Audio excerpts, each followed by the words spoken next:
DDG episode 157. My name is Dave Hunt, and I'm joined by Michael Swick.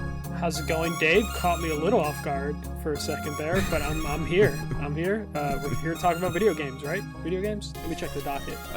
Yes. It's December, so it's really... I mean, there's games that came out that sound like they're really good, and I want to buy, but I don't have time to play. Yes. That is the December curse.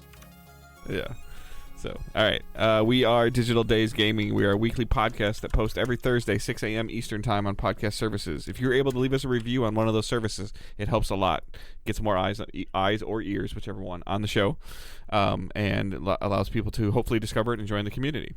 Speaking of eyes, you can watch us on Twitch, twitch.tv/Digital Days Gaming, where we live stream the show Tuesday or Wednesday night, just depending on our schedules. But if you turn notifications on, typically the only time we stream is the show right now, but hopefully that changes in 2023. But we are a Twitch affiliate, so you can subscribe to us on Twitch if you'd like to. You can also link your Amazon account with your Twitch account and get Prime Gaming. And on Prime Gaming, you get a bunch of free stuff for mobile games and PC games and console games, as well as a free Twitch subscription that you can use on a streamer of your choice. Everything else is linked in the show notes. Patreon, PayPal, Teesprings, Facebook, Discord, all of that stuff is in the show notes. So go ahead and check those out and join the links and join the community. And we are going to jump right into the news.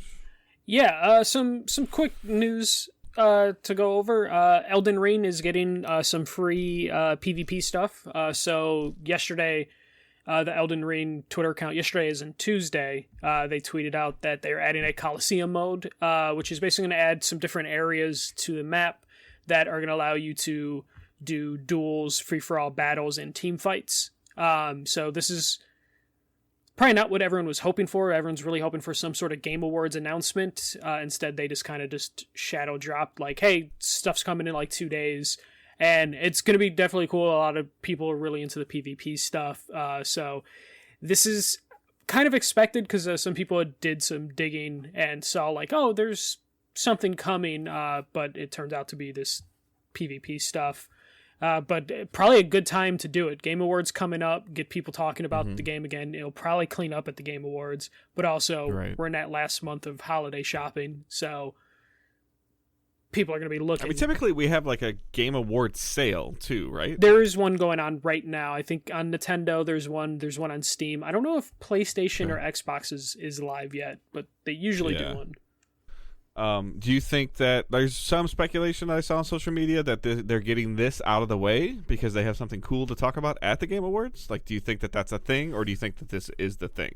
I'm hopeful that there will be an expansion. They always do an expansion for their games, that they will announce it at the Game Awards. So getting this out of the way would make sense, but I also could see them being like, we don't have anything for the Game Awards, and we don't want to make this a Game Awards announcement because then we'll get backlash. So we're just going to drop this a couple days before. So it'd go either way for me. Yep, I think it's cool to add some type of PvP, like you mentioned, to add some type of PvP combat content to the game. To maybe somebody's like, hey, I'm really interested in that, but I don't really feel like getting my ass kicked by the AI, and they maybe would prefer to get their ass kicked by a human being. Well, the PvPs in Elden Ring is already somewhat popular. This just adding like the different modes to it to flesh out that PvP is definitely welcome.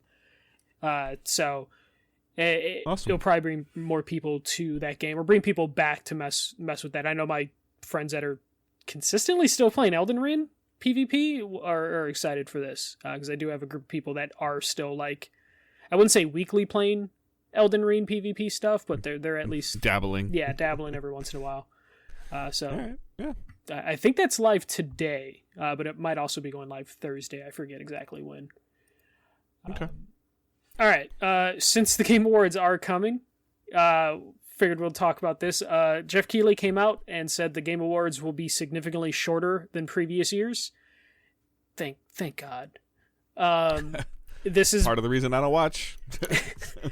He said this is done due to feedback, and also they wanted to streamline things. Streamlining wasn't defined in terms of, like, are they going to cut awards, or are they going to cut trailers? But Keighley also said something. He says, I think every year, but he hasn't felt this good about a show in a while. I imagine that could also be due to COVID. The last 2 years, kind of making the show kind of different in terms of like what they have presented. But Dave, what is your ideal length for a Game Awards show? Because last year I think was like 3-4 hours. I maximum 90 minutes. Like E3 press conference length, right? Yeah, and I'm almost to the point where, and I don't like to do this all the time, but as a sports comparison, first of all, I don't really watch many or any award shows at all, even if they're sports award shows or anything's Grammys, Emmys. I don't watch any of that stuff, including the Game Awards. This may entice me to watch it, but I could see them doing something where they come back from an ad break or something, because it's only streamed, it's not really on TV, and they're like, hey, and when I say this, I'm not demeaning any game award at all, but best art direction, it goes to blah, blah, and they kind of do like almost like a sizzle reel announcer to do 5 awards, which instead of bringing out a presenter each time to talk about and the nominees are, and then they show like that takes time, a long time, which they've kind of done that in the past in terms of like, hey, we're gonna just have someone say all 3 esports awards in like one go. And I wouldn't mind if they would kind of, because there's some games that are nominated like several times, if they would just be like, hey, we're honoring Genshin Impact for continued support, multiplayer of the year, or something else. As I said, a continued support game doesn't need to, doesn't, in my opinion, doesn't require a presenter and then showing a 5-second clip of the game, saying the next game, showing a 5-second clip, saying the next game, showing a 5-second clip, and then saying the winner and showing a longer clip, or letting somebody come up on stage to accept the award.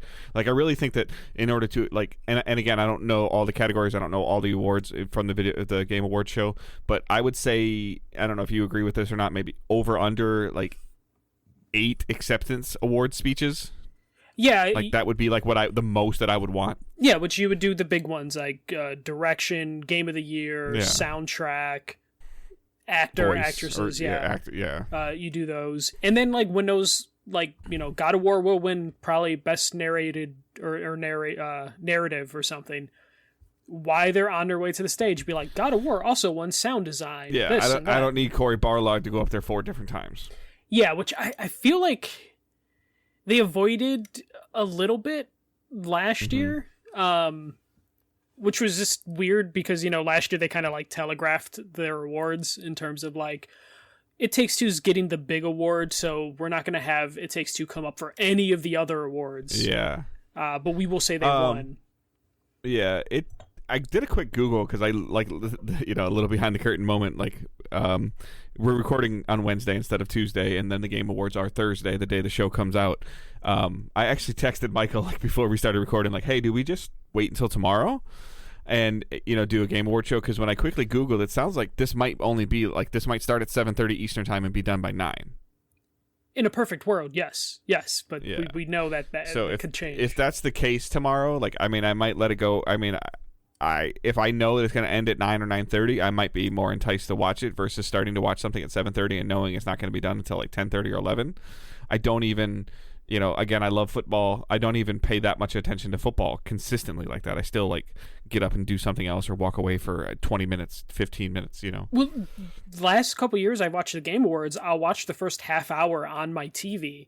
And then I'll be like, okay, I'm just going to put this on my phone and put it in the corner. And then when I see something that might interest me, I'll pop it onto the TV real quick. So I really hope a shorter show is like 90 minutes, maybe 2 hours max, maybe. Okay.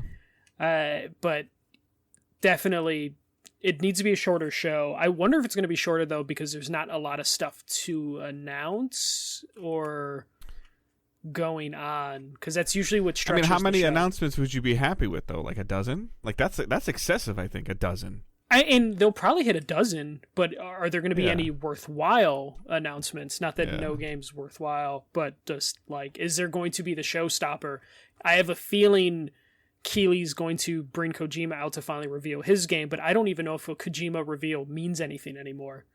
I know it doesn't mean really anything for Dave, but for me, I'm at the point where I'm like, I don't give a shit. Just announce whatever you're going to announce, because he's been teasing stuff and it feels like it's leading up to Game Awards. But at this point, like, Kojima ending the show, I don't know if that's going to be, like, the thing that gets people super excited. But then again, the Game Awards ended on, like, that Fast and the Furious game that one year. Yeah. So do you think we get anything from the Game Awards that surprises you, like a Sony first party game? Like, do we get a Factions trailer? Do we get I mean, is there going to be any like unknown thing that's going to be surprising from the Game Awards? Like, do we get another Elden Ring kind of thing, like he did during the Summer Game Fest? So I think all right, let's just do predictions now for the Game Awards. I think we get a Factions trailer. I think we will get one. Will it be gameplay? I don't, but okay. I don't think it'll be gameplay, but I think we'll get a proper teaser or trailer for it. I know a lot of people want Elden Ring DLC, but the From Software team has been talking up that they are almost finished with their next game, so I feel like that is what we end up getting, is like a trailer for their next game.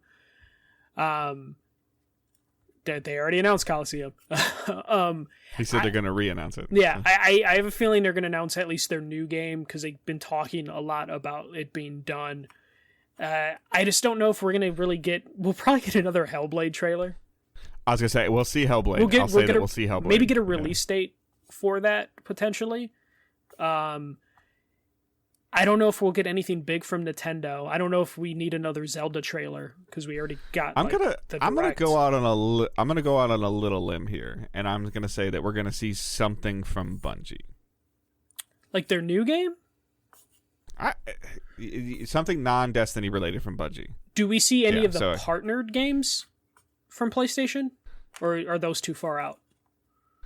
They have like 3 or 4. What do you mean by partnered games? Oh, like the second party partnership? Yeah, the second party and some of the stuff they acquired. So, yeah, I want to know what like Sometimes Always Monsters is doing. Yeah, do we see that's what you're talking about. Yeah, that's what you're talking about in terms of like they assigned a deal, and that was a long time ago that they announced that deal. And Sometimes Always Monsters was already significantly, allegedly, deep into their development for that game already. Granted, it's a brand new IP, it's a brand new studio, like starting from the ground up, all that stuff. But I think that for some reason, I think that the Sony and Bungie partnership and Keighley wanting something big, like, and whether it's Kojima allegedly or not Kojima, but Keighley really seems to like the live service esports style stuff a lot. And I think that it's time for. I feel like it's time for Bungie to say something about this game. I felt it got delayed by the partnership with PlayStation. Yes, I'm still calling it a partnership, it's time for them to say something. And it's been over 6 months, so now Sony has their chance to. It's been over 6 months since the acquisition went through, so Sony's had their chance to see what's going on, to see the plan, to see to decide how they're going to handle this. And I don't know what we would or wouldn't see, but it needs to be something. PlayStation's too busy being like, we can't compete in the first-person shooter market to let Bungie show anything that they're working on right now. But yeah, there's speculation this is a mobile game. So I would feel like Sony would find out about the mobile game. I mean, they know about it, but like... Well, keep in mind, NetEase invested in this. Yeah, but they could have either bought themselves out of that or been like, we're also going to do a console version of this. I think we would have heard about it by now if they got bought out. So maybe. I have a feeling they're not going to do just a mobile only. That's my biggest prediction is that... So I guess my biggest prediction is that we'll see something from Bungie. My mid prediction is is Sometimes Always Monsters, and then my guaranteed lock prediction is that whatever expansion thing or is for Horizon Forbidden West. Yeah, which would be funny because that will come out right around the same time as VR2 Horizon game. Yeah, I think we'll get something for Factions. I feel like it's time to get a trailer for Factions. Not saying we get a release date or anything, but we get at least a teaser. It's supposed to come out like in Q1, right? I don't know if did they ever put like... I thought they said Q1, or end of the year. I thought they said end of fiscal year. No. So, or at least not at the Game Awards. Or not the Game... the Summer Game Fest. I thought that there was based on like the Sony's earnings call or something like that. So. Oh yeah, by March 2020.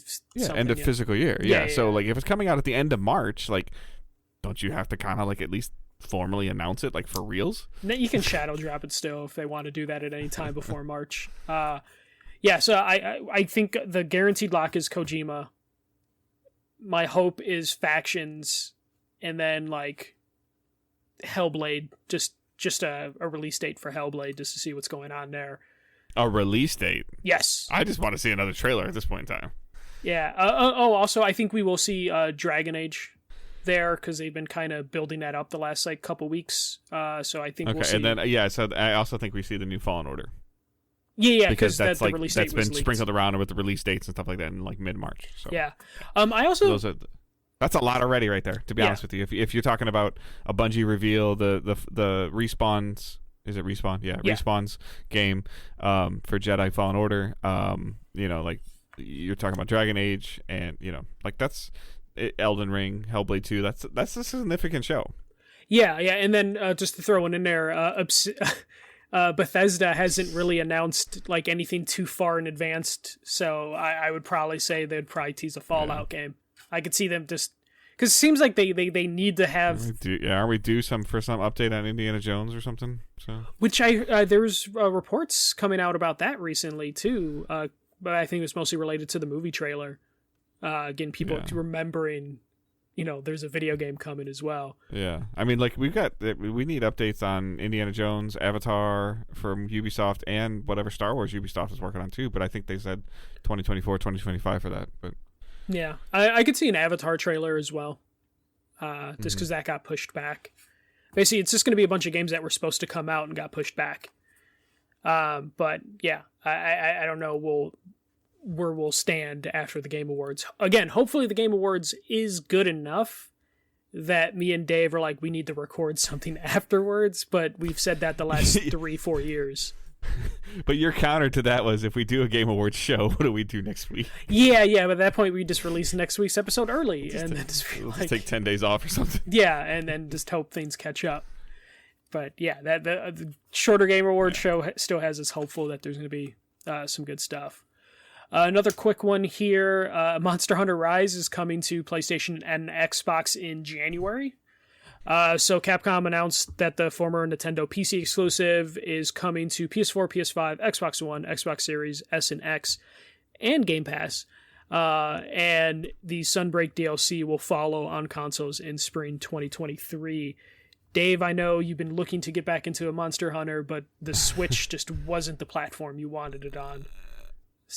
Yeah, it wasn't. I enjoyed playing Monster Hunter World for the first, I think that came out in January of whatever year it came out, and it scratched the itch for me for about 3 to 4 months, I think, Michael, right? 3 to 4 months. It might be stretching it, but I feel at least there was a month or two of steady I'm playing Monster Hunter, and then it trickled. Yeah, and I was really enjoying that.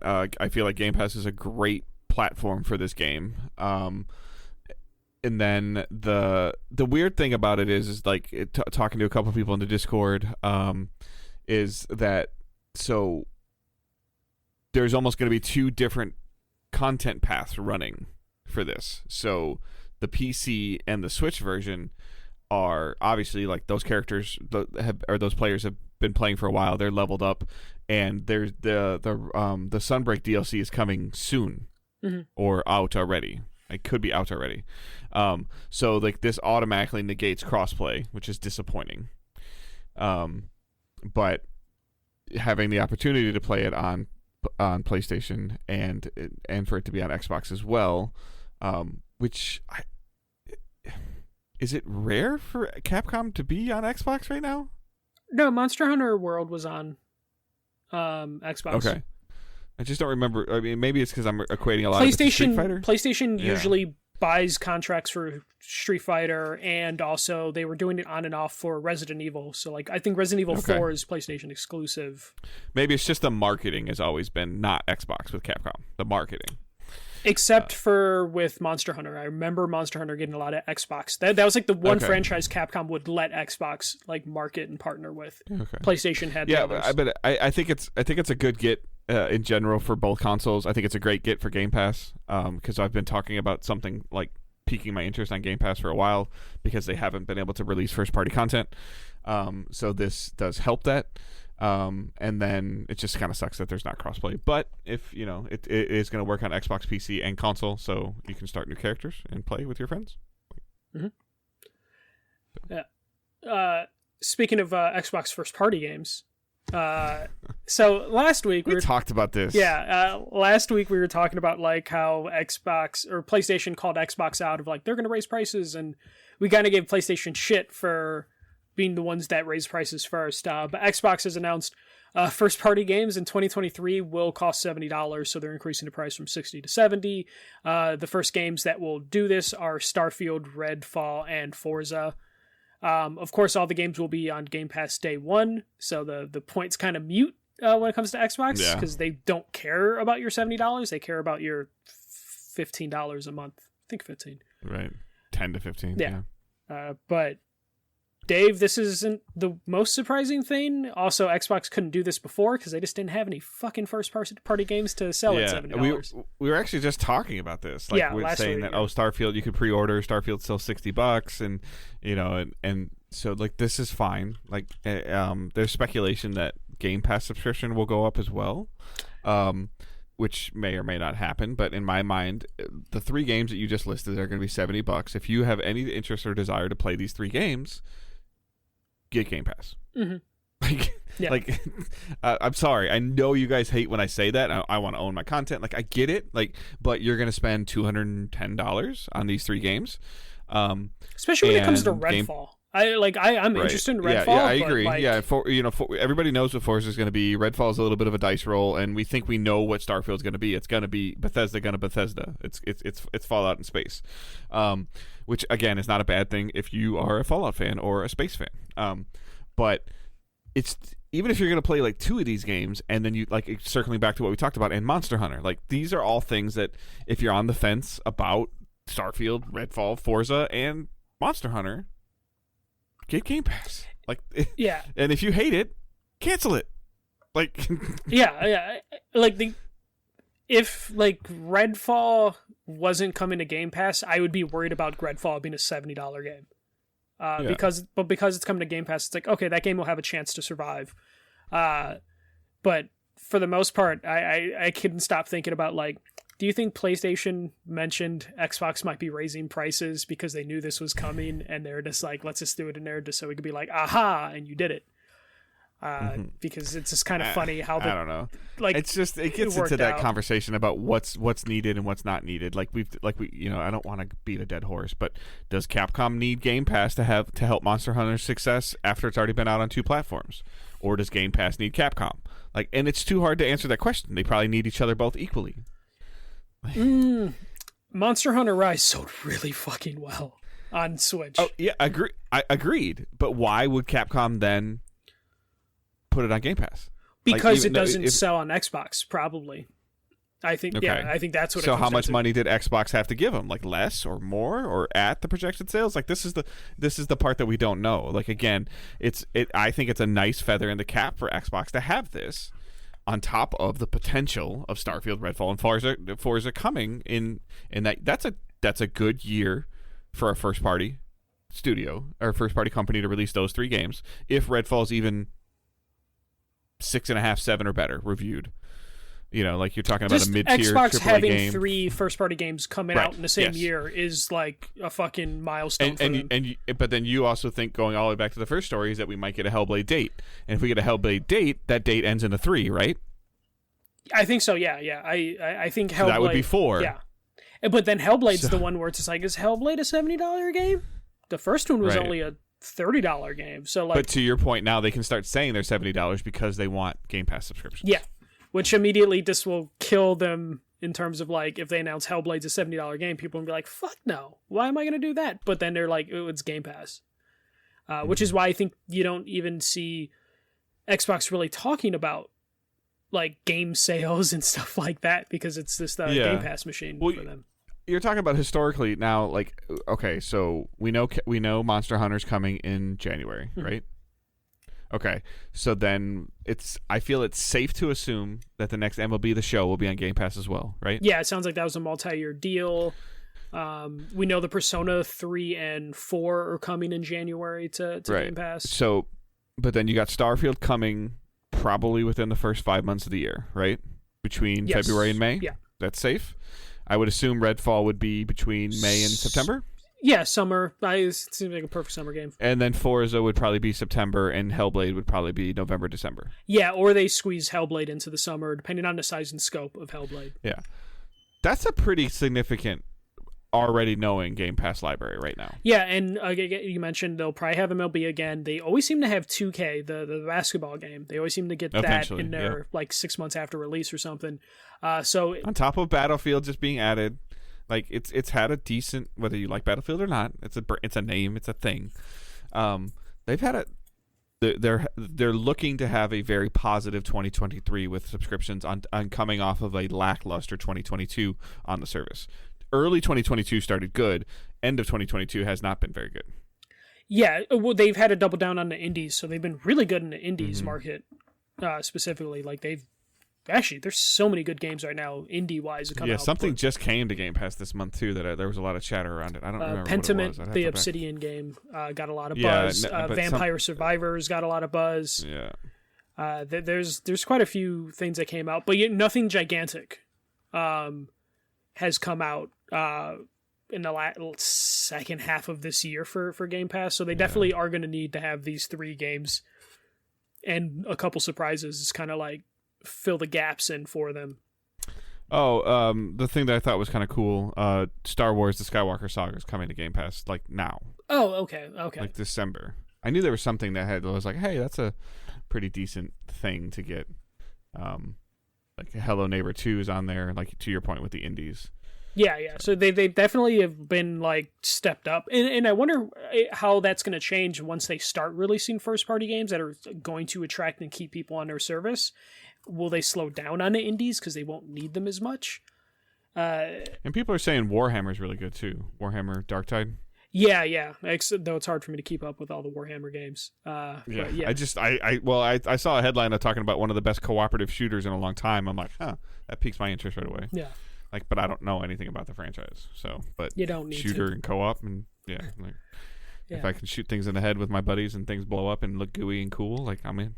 So. Yeah. So the $70 thing, I think when PlayStation raised their first party up to $70, I think I was the one who was just like, cool, games are expensive, deal with it. And but aren't PS4 games still $60? Yeah, PS4. Like if you buy God of War, it's $60. Yeah. So like, but the thing is, like, I feel like, again, if you're talking about like, oh, I have a Series X or I have a PS5 and they're charging me $70 for a game, it's like big fucking deal. Like it's a luxury item. It's $10 more. Games are more expensive.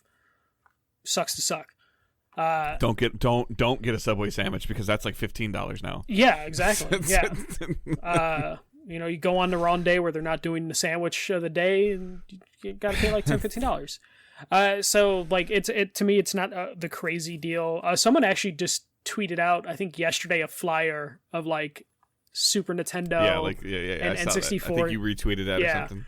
And of like how much Earthbound cost back in the day or whatever. Yeah, like Wave Racers was a $79 game. I think Garfield on the Genesis was a $70 game. It's just like games have been expensive. Like we were lucky. I don't remember that as a child, like the stuff being that expensive, but I do remember my dad going, no, you're going to Blockbuster and you're renting it. No. Oh, Dad, I really liked it. I want to play it again. Okay, can we buy it? No, you can go rent it again. Yeah. Dad, can we buy it? No, you can go rent it again. And he would still come out on top. Yeah. You spent $30-$40 on a rental and I'm done playing it and he didn't drop $70 or $80 on it. Yeah. So I'm used to video games being expensive. Like I think we were lucky that games were $60 for as long as they were, or in the PS2 era they were $50.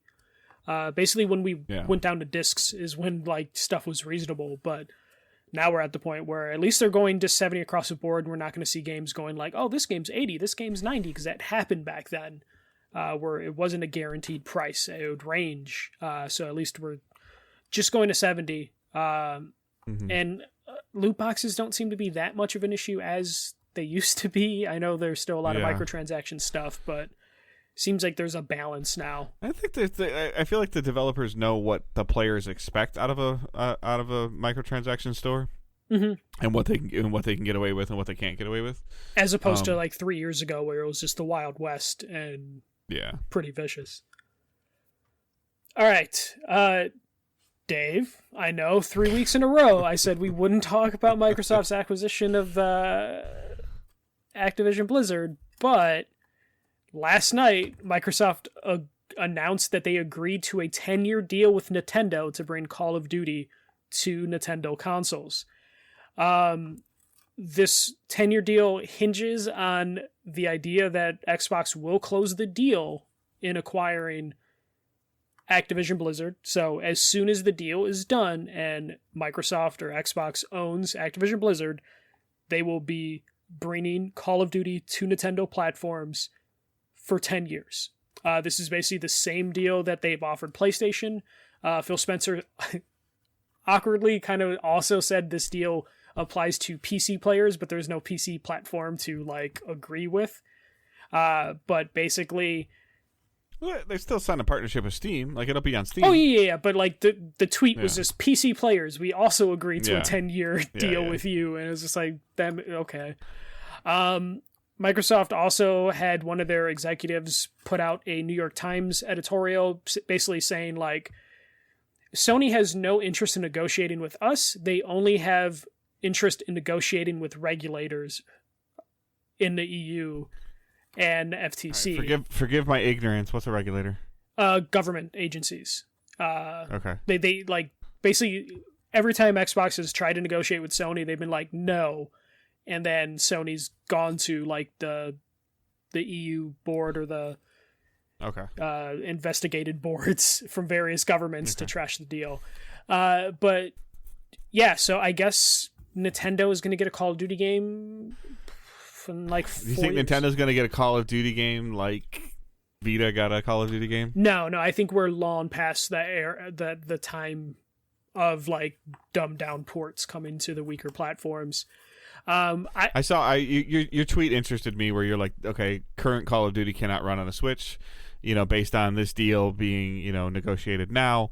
Development time, obviously a Switch version hasn't been worked on, so this would probably go on to Switch Pro. Yes, Switch 2.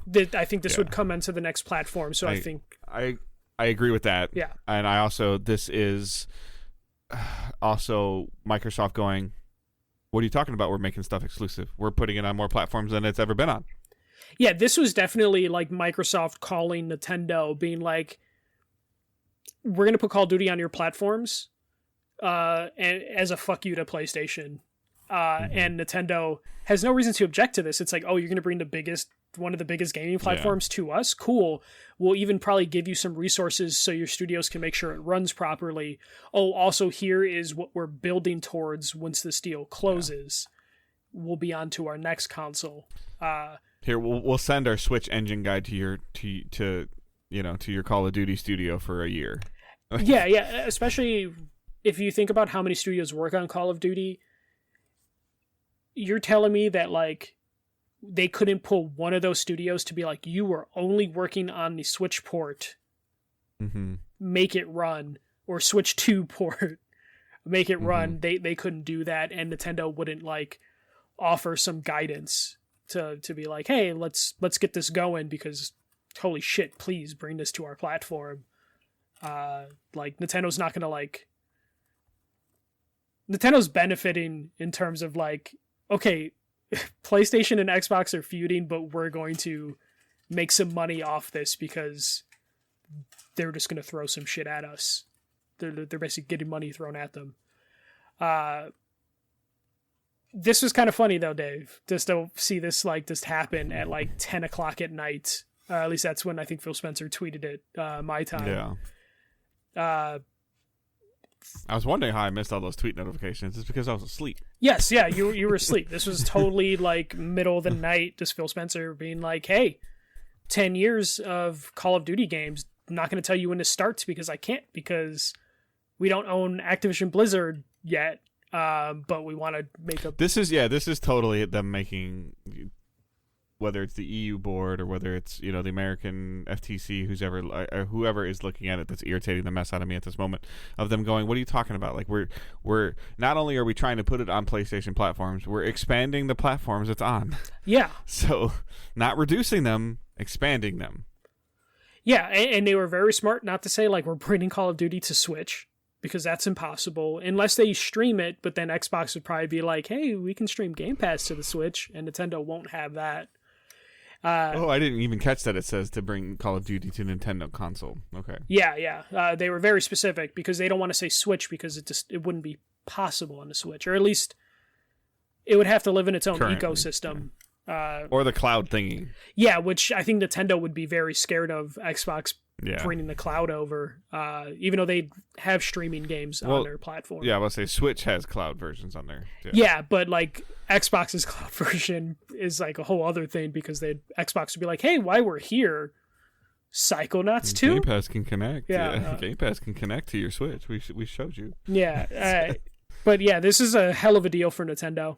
I mean, they basically have to do nothing, and then they're going to make a shit ton of money, potentially. Off whatever platform they make. It also kind of gives me a little bit of hope of Nintendo's future in terms of like, what's their next console going to be? And it's going to be like, it's probably just going to be a Switch 2.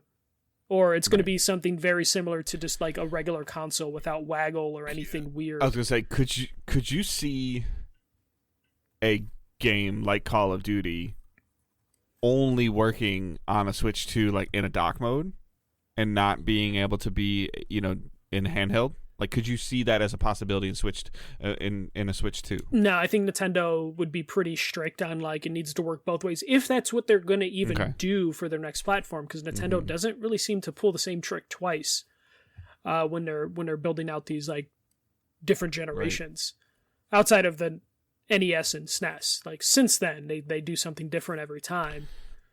Yeah, I mean, you had the NES and then the SNES and then the 64 and then the Cube and then the Wii and the Wii U, which were very similar, and then now the Switch. Yeah, but like I would imagine if we are getting a Switch 2, it does at least 1080p 60, and that's all you would probably want for the handheld mode.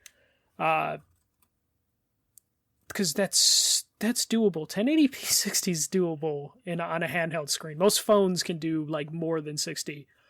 So I would hope they would figure something out for that. But yeah, I guess Call of Duty's coming back. It's been since Call of Duty Ghost, the last Call of Duty game on a Nintendo platform. So back in the Wii U days. This 100% is strictly just to build the case against PlayStation in terms of this is to make the deal go through. Yeah, this is a concession that they're willing to make. If it cost Microsoft having to make something work on the Switch to make it so that they can acquire Activision, then so be it.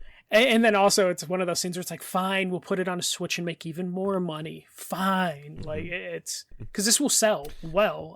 We'll put it on the number one selling console. Yeah. Oh God, this is so terrible. So bad. We have how many studios that's working on Call of Duty? Oh, okay, I guess so. We'll take half of one of those studios and have them make a Switch port. Yeah, basically. But just finding out also that like Sony just doesn't want to negotiate period with Xbox is just kind of hilarious. And I'm just waiting for like Xbox to announce that like they're bringing Call of Duty to Samsung refrigerators next, just to spite as much as possible and throw a big fit. But that's all I got for the news, Dave. Unless you got any more Activision Blizzard talk. Hopefully we can go a week without Activision Blizzard acquisition talks. Yeah, the week we take off. There'll probably still be something we'll have to record. It's like, God, I can't believe it. All right, so what we're planning on watching. So for me, what we're planning on watching is very minimal to almost non-existent. So I changed jobs. I'm changing jobs. I'm actually in the middle of my 2-week notice. I accepted a different position. I am changing companies. So that has done some mental gymnastics for me. Most of you know this. I've been with my current company for almost 15 years, and I've had 2 jobs essentially in my life. And so this will be the 3rd one. So that has kind of messed with me mentally a little bit coming out of post-Thanksgiving as well. Changing jobs is never easy. Changing jobs in December is probably going to be a little bit more challenging, just in terms of anything. Because for me, my job's always been about my people, my team, and I'm affecting my team when I'm leaving. But I am doing what I think is best for me and my family in the future. So that is kind of where we're at with that. So sadly, I have barely played any games. I have not played God of War. Angela has been sick, like very sick. very sick in terms of like not being able to watch me play a video game and having a hard time like functioning, but she's still like gone to work and stuff, so she's okay, by the way. So but just enough to mess with her to where she's like, you know what, I can't focus on you playing a video game right now, and I couldn't focus on playing a video game, that aspect of it at the moment. I did mess around with Destiny yesterday with a new season launching, Season of the Seraph. They're getting into this delicate recycled content thing again. It is seasonal content. It is $10 for every 3 months, so I usually kind of give them a little bit of grace. They have now released a set of weapons 3 different times in the Destiny 2 life cycle.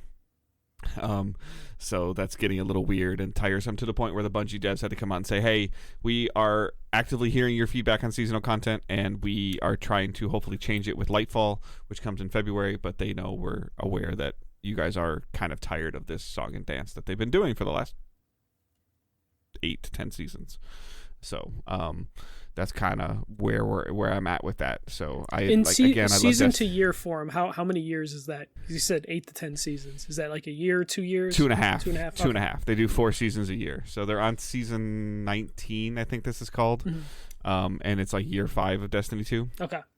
So like it's getting kind of weird, and the title or the tweet that one of the head directors of Bungie on Destiny was talking about stuff into late 2023, or late 2023, early 2024. So like this game's not going anywhere.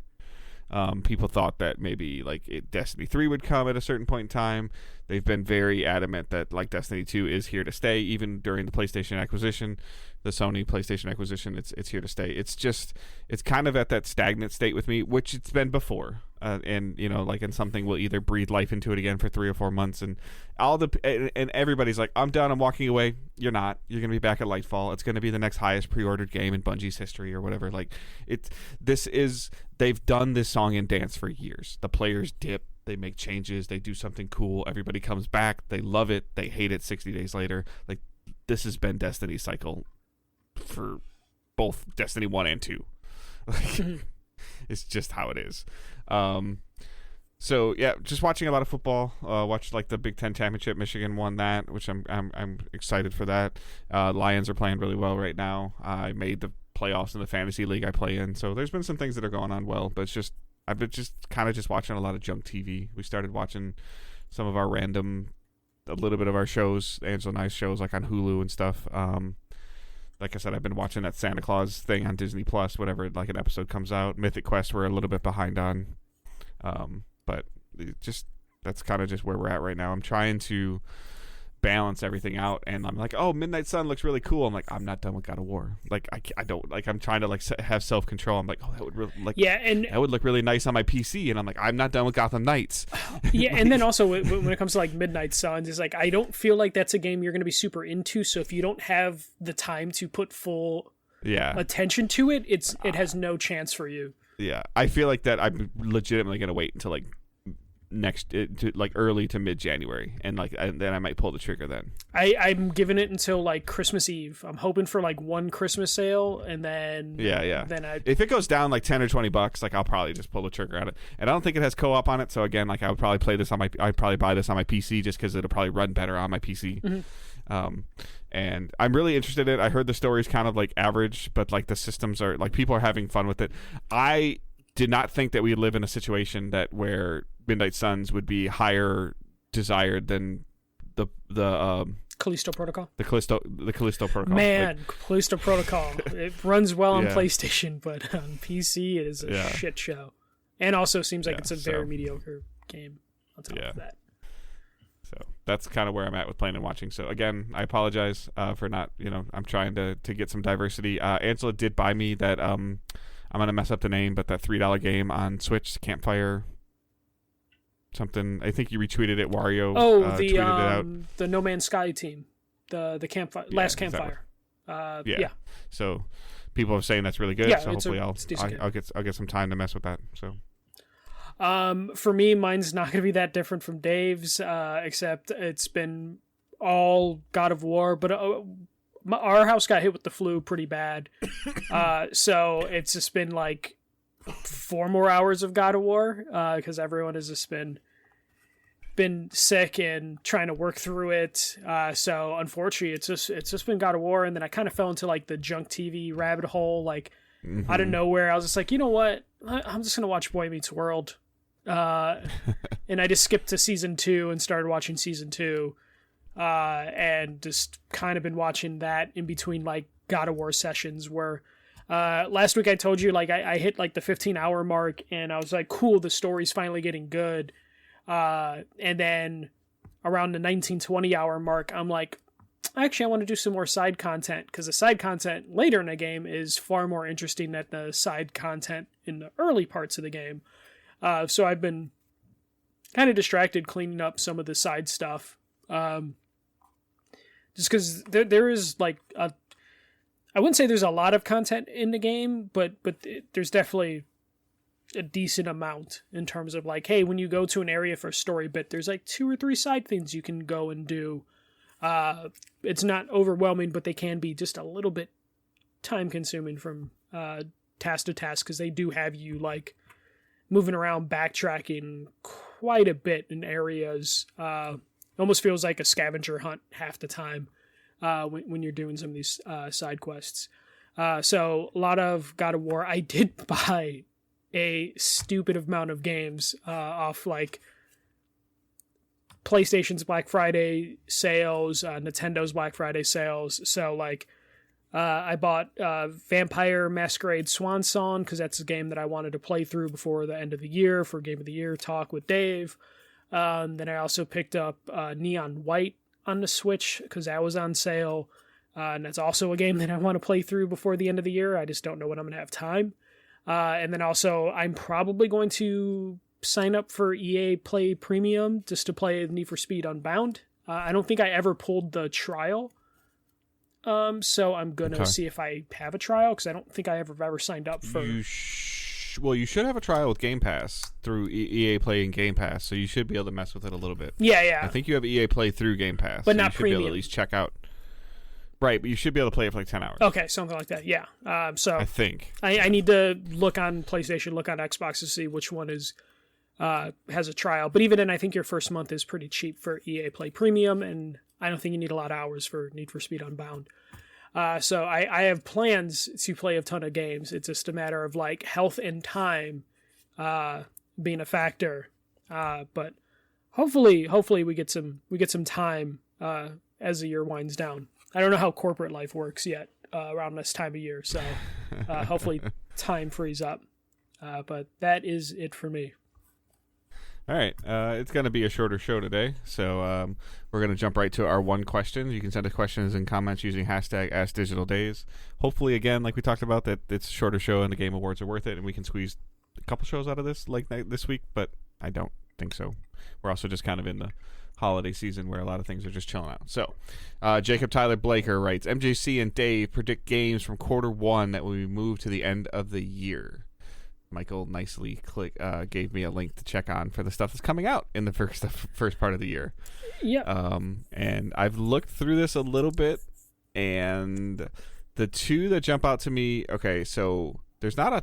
Okay, so real quick, like I guess you can kind of stop me when you think something's going to be delayed, and I'm going to kind of speed run this. Okay. Some of these don't even know what they are. So you can skip the ones Guardian, you don't know. Honestly. Yeah. So Dragon Ball Z. Kakarot. I think that's a remake, so I think that'll be fine. That's January 13th, so if it's going to be delayed, it would have already known by now. One Piece Odyssey, Persona 4 Golden, Shin Megami Tensei, Persona 3 Portable. That's how you say it. Yeah, I'm sorry. It's fine. Fire Emblem Engage, Monster Hunter Rise, SpongeBob SquarePants, Forspoken, Dead Space Remake. You think it's going to be delayed? Yes, I think... Because of Callisto Protocol. Yes, I think Callisto Protocol falling flat on its face will get EA to be like, what if we just wait a couple weeks and make sure we... I disagree because it's outside of my... We're less than a 60-day window, Michael. They announced Need for Speed Unbound a month before they announced it released. That's fine, but this is different. I think you can delay it Oh a my couple gosh, weeks. that'd be weird. If February, if it has any technical issues, like, dude.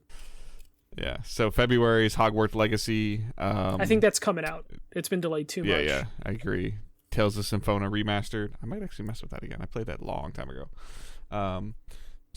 Digimon World, like a Dragon Call of the Mountain. Ishin or Ishin. Okay. Like they only announced that a couple months. I feel like it could end up being delayed. Okay. But I could see the possibility of Kirby's Return to Dreamland February 24th or Octopath Traveler 2. I think Kirby will be able to hit because I think that's just the remaster. But Octopath Traveler 2, I feel like that could get delayed, but not by a lot. Right. What about that's like hey, we've got a processing problem. So Destiny 2 Lightfall? You think that's coming? February 28th. Yes. Okay. Yes. So with the lacklusterness of the last two of this season and last season, yes, like they need that out, and they need it out now.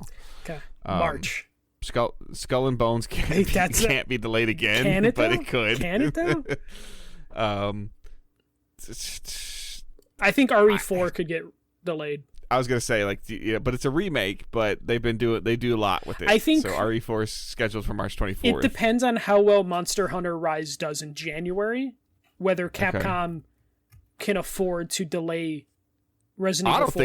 I don't think Dead Island 2 has a chance for April 28th with the way that game. I mean, we missed it being delayed 3 weeks ago because it was supposed to come out in January, and they got delayed all the way to April. And typical, I could see Legend of Zelda getting pushed to September. They've only delayed it once, right? But it was like they windowed it, and then they said 2022, and they said, hey, sorry, it's going to be 2023, and then they said May 12th, 2023. Typically, history holds when they date it, they always push it back at least 3 to 5 months from the date. Okay, I think that'll end up hitting. Okay. I also think I'm just saying things that I could see delayed. I think it ends up hitting its release date just because I think by E3 we're talking about the next Nintendo platform. Okay. So I feel like you have to get it out before you end up in a situation again where it's like Tears of the Kingdom launching on Switch and Switch 2 in September or whatever. Right. And then that's really as far as we know. There's a ton of stuff listed for 2023, but none of it has windows or dates. Yeah. But for a lot of the stuff that we're thinking, like Final Fantasy 16 is still supposed to be Q1 next year. I think that hits just because it's been delayed enough times. And I think the last time they delayed it, they're like, it's done, it's complete, we're just squashing bugs.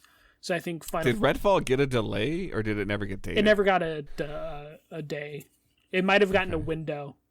But in terms of Q1, which this question specifically asks, I think that would be the case. Now, if we want to talk about the entire year, I think Spider-Man 2 misses 2023 potentially. And turns into a spring 2024 game. Okay. But that's just my hunch. I don't want that to happen. I believe Insomniac when they, say something's going to come out, but I just have a feeling Spider-Man 2 gets pushed back so then they can push Wolverine back too. All right. So that was kind of fun. Thank you for that link to go through that to see what's coming. I forgot. Forspoken's on there, and I would say that Forspoken can't be delayed, but that game's been delayed twice too. That's what I mean. So. I want to say Forspoken, but at a certain point, Square Enix just kind of has to release that, and they also have to get it as far away from Final Fantasy 16 as possible. Not that they're the same markets, but Square Enix. I feel like the more they keep showing of Forspoken, the less interest I have. Yeah, and that's the problem is they'll show something cool, but then they'll keep going, and then it's just okay. Yeah. They show something really cool, like a cool fight scene, and then they show a longer dialogue scene. I'm like, eh. Yeah, they were showing traversing, and I think how fast you can fast travel in the game, and it was that looks pretty damn cool. And then you see some more about our main character. I don't want to play as a baby. The worst part about it is they do a terrible job of explaining their main character, and they keep putting their foot in their mouth every time they do it. And I feel like I haven't. I'd have to go back and look at some more trailers. And if you remember this, you can correct me if I'm wrong. But does she self-narrate or talk to herself? That's just a video. Yeah, she does that, and that's just a problem in video games. Okay. As someone who played Horizon, I'm surprised he like could play through Horizon if you notice that in Forspoken trailers. See, I don't really feel like Aloy ever talked to herself. She was talking, but she was talking about what she, I guess, I don't know, like maybe it's because I have a problem with the voice actress's voice or the way that she's like talking to herself versus the way Aloy was talking to herself about what she was doing. I don't, or what she was thinking while she was doing it or processing and something. I have the problem where I'm just complete, like when I was watching Sarah play Horizon, I was just like, oh my god, Aloy won't stop telling you exactly what she's going to do. And oof, that's one of the reasons why I couldn't get into Horizon, to be completely honest. Yeah. And that's also why I agree with you. Like, as you say it, I'm thinking more about it and seeing it. But I guess the counter was we didn't really hear Aloy talking to herself in trailers. No, you didn't see that in trailers, but damn did it happen in the game. And I don't know why that's a thing. That's what the thing I was complaining about God of War when I first played it. I'm just like, characters just kind of talk too much. Kratos doesn't talk, but Atreus and Mimir talk too much. Well, at least they're talking to each other. Yeah, they have that going for them. But so, like... But she's like, is there really these things on my arm? Yeah, what are these things on my arm? Can I do that? And I'm like... And Aloy does that too, of like, I need to climb that rock. I think I'm going to climb that rock now. And it's just like, okay, let's climb the rock. And she's like, rock climbing. It's like, all right, cool, Aloy. Cool. All right. That is our show for this week. So thank you guys for listening. Thank you for bearing with my mental gymnastics and Michael's sicknesses that are going through his house at the moment.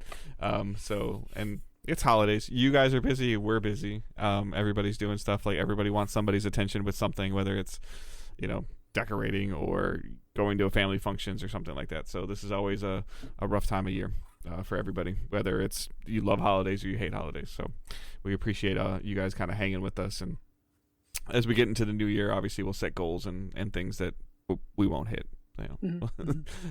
Dante's Inferno. Did you pick that yet, Dave? Yeah, no. I got God of War hanging over my head too that we want to do an episode for that, because eventually it's going to be too far away from the window where people won't want to listen to it. But let us know if God of War is near the end of December for us to do a spoiler cast. Do you guys still want that? If you don't, or is it too late? Because it's almost a month that it's been out now. So which just kind of makes me feel embarrassed for myself. Sorry. So you can follow us. You can send us that information on Twitter at Digital Days Pod, or at Michael's, which is at the first MJC, or myself, which is at Good Dave Hunt. You can also post in the Facebook group if you want to see or hear or see a God of War spoiler cast in our Facebook group, as well as our Discord server. You can check out the Patreon, patreon.com/digitaldaysgaming, where there's a couple different tiers in there. And that is really it. So I hope you guys enjoy the Game Awards if you watch them.